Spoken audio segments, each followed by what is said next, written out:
Welcome to The Terrible Take, a daily segment telling Steeler Nation what's on our minds. I'm Melanie Freidlander. Sitting on their couches during a mini-bye this Sunday, the Steelers sit atop the AFC North with a 4-2 record. If that sounds familiar, it's because that was their record after 6 games last year. Steelers fans will grimace at that, knowing that same outcome, a loss in the wildcard game, is not the goal. They need to be better, not equal. With the same number of wins and losses through 6 games, is this Steelers team better than they were a year ago? Starting with special teams, you could say they are the same. The kicking unit hasn't changed, and Chris Boswell continues to amaze, barring a slip last Sunday that cost him a field goal on a terrible field. On the return units, they just suffered a big loss, with special teams captain Miles Killebrew headed to IR and likely done for the season due to a knee injury. Looking at the numbers, and no, we won't be using the ever-controversial PFF grades today, the kick team has done slightly better this year on returns, ranked 22nd in the league with an average of 26 yards allowed. Compare that to last season when they ranked 25th, averaging almost 29 yards per return. On punt returns, they are faring slightly worse, giving up an average of 10.25 yards per return. In 2024, they allowed an average of 7 yards per return. But overall, you can say that special teams is performing at a similar level to last year. So let's look at the offense. You would have to be related to Justin Fields or Russell Wilson, or a close personal friend of theirs, to argue that the Steelers didn't have an upgrade at the quarterback position this year. And the numbers back that up. The team is scoring on opening drives. They were in the basement for passing yards and passing touchdowns last season. They were in the middle of the pack for rushing yards and rushing touchdowns last year.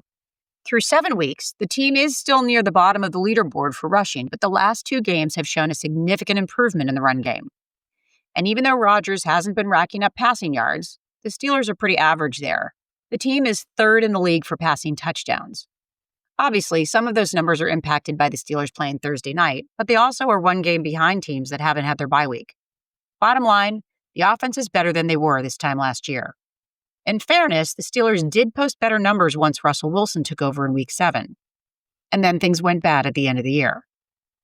And the team has to hope that their almost 42-year-old quarterback stays upright for things to continue on the same path.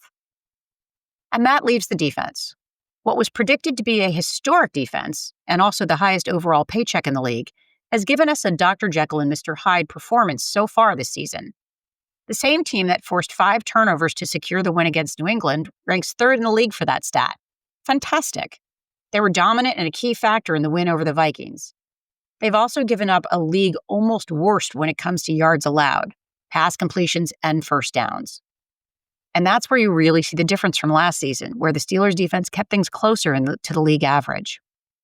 At the end of the day, do numbers matter? A team that routinely gets outgained in the air can still win games, and the Steelers do. But numbers don't lie. The defense needs to be more consistent week to week. The offense needs to help them by controlling the time of possession and running the clock. The pieces are all there for this team to be better than they were in 2024.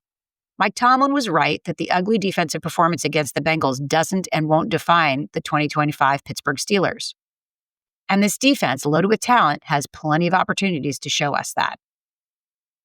Be sure to follow us at SteelersDepot.com. Check out episodes of The Terrible Take every day at 5 p.m. Eastern Time.